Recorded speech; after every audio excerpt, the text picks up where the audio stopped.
A paz do Senhor. A palavra que estaremos meditando hoje, ela encontra-se em Gênesis, no livro de Gênesis, no capítulo 18, a partir do versículo 20. Gênesis capítulo 18, a partir do versículo 20. Diz assim: disse mais o Senhor, porquanto o clamor de Sodoma e Gomorra se tem multiplicado, e porquanto o seu pecado se tem agravado muito, descerei agora e verei se, com efeito, tem praticado segundo este clamor que é vindo até mim, e se não, sabê-lo-ei. Então viraram aqueles varões o rosto dali e foram-se para Sodoma. Mas Abraão ficou ainda em pé diante da face do Senhor. E a partir do versículo 23, estou em Bíblia, foi muito interessante. Por título, Abraão intercede junto a Deus pelos homens. E diz aqui no versículo 23, e chegou-se Abraão dizendo: destruirás também o justo com o ímpio? Se porventura houver 50 justos na cidade, destruí-las-á também, e não pouparás o lugar por causa dos justos que estão dentro dela? Longe de ti que faças tal coisa, que mates o justo como o ímpio, e o justo seja como o ímpio, longe de ti seja. Não faria justiça o juiz de toda a terra? Então disse o Senhor: se eu em Sodoma achar 50 justos dentro da cidade, pouparei todo lugar por amor deles. E respondeu Abraão dizendo: eis que agora me atrevi a falar ao Senhor, ainda que sou pó e cinza. Se porventura faltarem de 50 justos 5, destruirás por aqueles 5 toda a cidade? E disse: não a destruirei, se eu achar ali 45. E continuou ainda a falar e disse: se porventura acharem ali 40, e disse: não a farei por amor dos 40. Disse mais: ora, não se ire o Senhor, se eu ainda falar, se porventura se acharem ali 30. E disse: não farei se acharem ali 30. E disse: eis que agora me atrevi a falar ao Senhor, se porventura se acharem ali 20. E disse: não a destruirei por amor dos 20.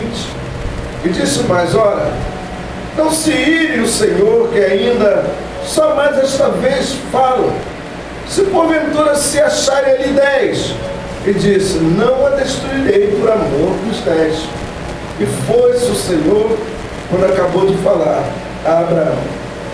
E Abraão tornou ao seu lugar. Meus irmãos, palavra fiel, verdadeira, digna de toda aceitação.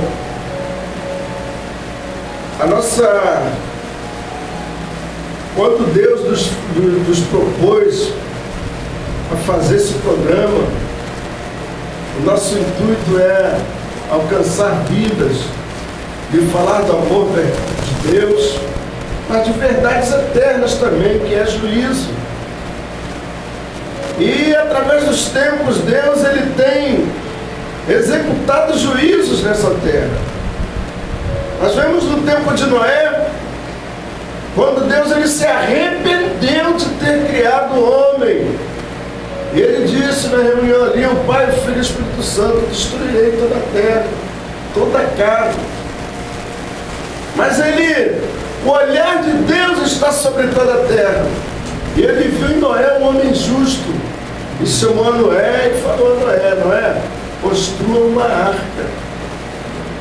E ali Noé passou construindo aquela arca durante 120 anos.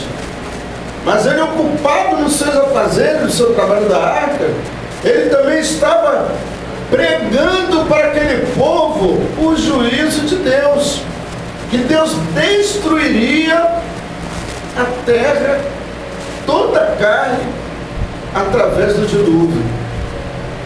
Tamanha foi o escárnio, o desprezo, a zombaria daquele povo, até porque não havia chuva. Diz que a terra era como o jardim regado do Senhor, subia só aquele vaporzinho, regava como um regador a terra. Creio ser uma coisa mais linda de se ver. Eles duvidaram até que o dilúvio veio. E só escaparam 8 almas: Noé, sua esposa, seus filhos e suas respectivas esposas. Agora nós vemos aqui, nesse contexto aqui, dessa passagem que estamos lendo, em Gênesis, no capítulo 18, uma cidade que... duas cidades que estavam já numa situação pecaminosa muito terrível, muito difícil. Fedor daquela cidade, aquele pecado que aquele povo praticava, subia as narinas de Deus.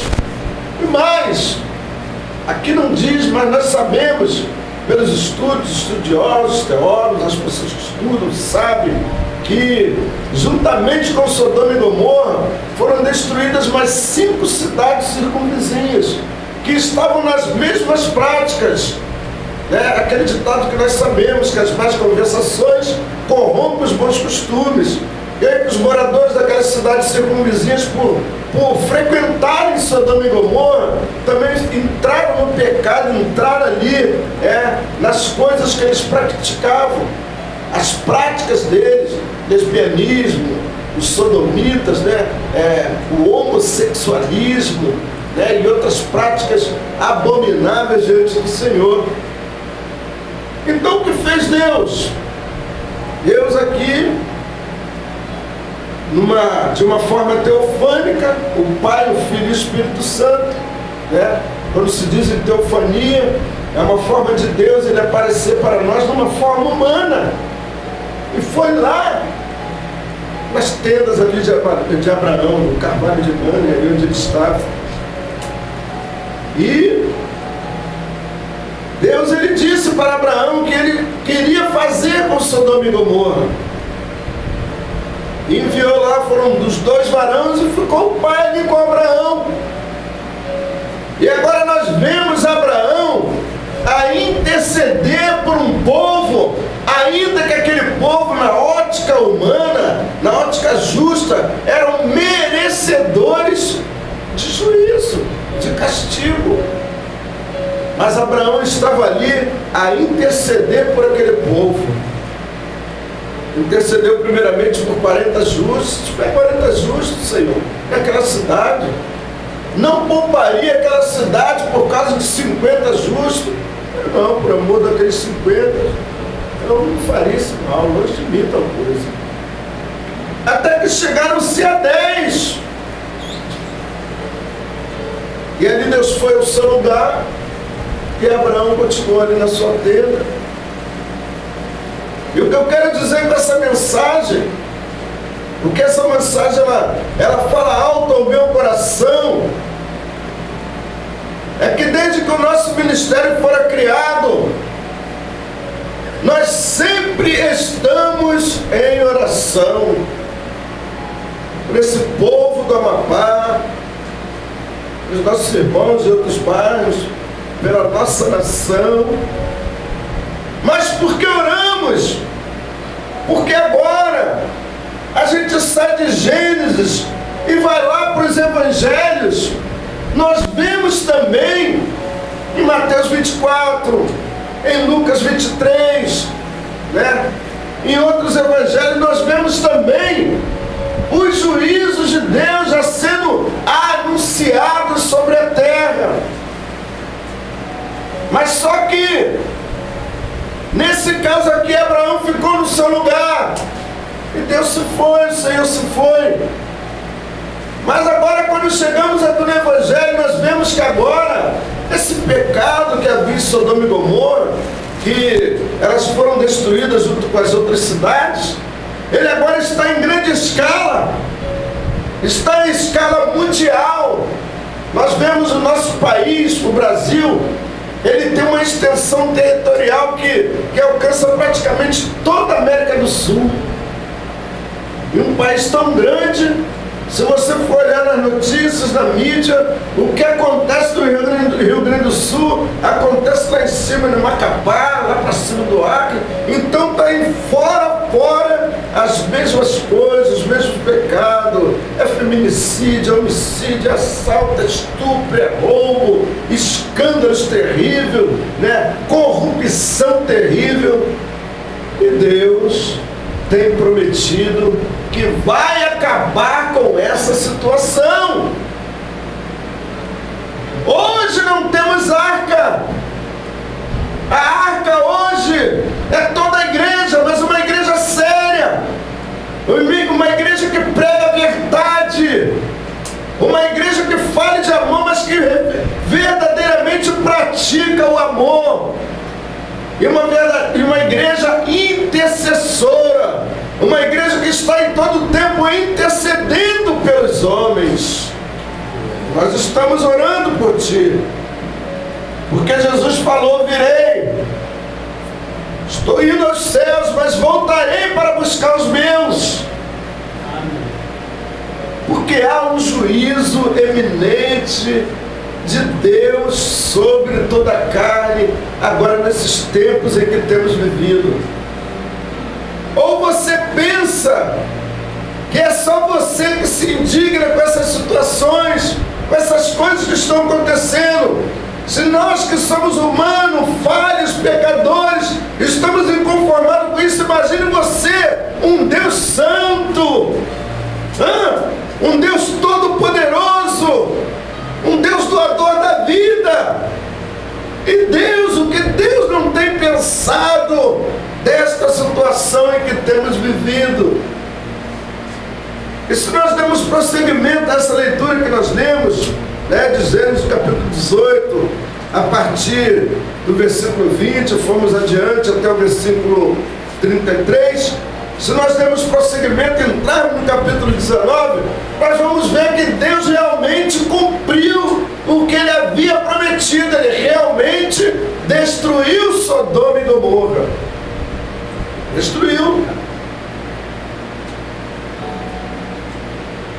E agora estamos falando de tempos atuais, de tempos da glória. Temos visto as pessoas tornarem as verdades de Deus em mentira, as verdades de Deus em fábula. Vemos aí, passou-se uma grande festividade que disse ser o aniversário de Jesus, quando na verdade você vai ao shopping, você vê lá pinheiros de Natal coloridos, e você, em vez de ver Jesus, você vê o Papai Noel trocando verdades por fábula. Se diz que é aniversário de Jesus, que tinha que estar lá sendo honrado a Jesus, não é o Noel. Então nós estamos vendo essas coisas, e virão outras e outras festividades. E Deus dá um alerta para os seus. O apóstolo Pedro, numa das suas epístolas, ele diz para nós: olha, sede sóbrio, vigiai, porque o diabo, o vosso adversário, anda ao vosso derredor, rugindo como leão, procurando a quem possa tragar. Mas, irmão, o diabo não aparecerá para mim e para você de chifre, de rabo e com tridente, não. Ele vai vir nesses momentos, vai aproveitar esses momentos festivos, para te atrair, para te engodar, para que você seja levado aos erros dos gentios das nações, como fora lido ontem lá na palavra. Essas coisas, irmãos, que vão levando. E quando se é levado, pastor, a pessoa entra no estado de esfriamento espiritual. E uma das coisas que a Bíblia sempre nos alerta: olha, guarde o que tens, guarde o que tens, para que ninguém tome a tua coroa. E o que nós temos é a nossa convicção, a nossa fé, é a nossa esperança de que somos cidadãos do céu, de que um dia iremos morar no céu. Por isso nós não nos apegamos no triunfalismo, não é só vitória, né? No próspero, nessas heresias que estão sendo feitas por aí, nessas portas largas que tem por aí, cujo objetivo é só arrancar a lã e a gordura das ovelhas, não. Não, nós estamos nos apegando à palavra. A palavra nos diz que nós somos cidadãos dos céus. 1 Colossenses capítulo 3, versículo 1: se já ressuscitaste em Cristo, pensai nas coisas que são de cima, buscai as coisas que são do céu e não da terra. E é isso que nós temos pensado, e é isso que nós temos buscado. Dói, tem preço a pagar? Tem, porque nós temos que renunciar cada dia, porque quem quer ir após Jesus tem que negar a si mesmo a cada dia, mano. Tomar a sua cruz e segui-lo, porque quem amar a esta vida, este mundo, por amor desse mundo, perderá a sua vida. Mas quem perder essas coisas aqui por amor de Cristo, ganhará a sua vida. Isso é muito sério, se diz de vida eterna. E esta palavra, ela vem de encontro aos nossos corações. E você pode ter certeza, independente do que você esteja, do estado em que você esteja, você tem um povo, você tem uma igreja intercedendo, você tem uma igreja orando por você. Mas você fique certo de uma coisa: haverá um dia que estas orações elas terão que cessar, porque Deus é amor, sim, mas Deus é justiça também. Ele vai executar a sua justiça e seu juízo sobre todos aqueles que escarnecem da verdade. Então fique com esta palavra. É uma palavra dura, o presbítero Gerson pregou duro hoje, pregou, mas foi a palavra que o Espírito Santo botou no meu coração, e eu não poderia retroceder a isso e falar uma outra coisa que não fosse verdades que Deus pôs no meu coração para transmitir para você. Então, nesse tempo que se chama hoje, reflita acerca do que você tem feito e volte, que o melhor caminho para a vitória é o arrependimento. Arrependa-te dos teus pecados e volte para Cristo. E fique com essa palavra em nome de Jesus.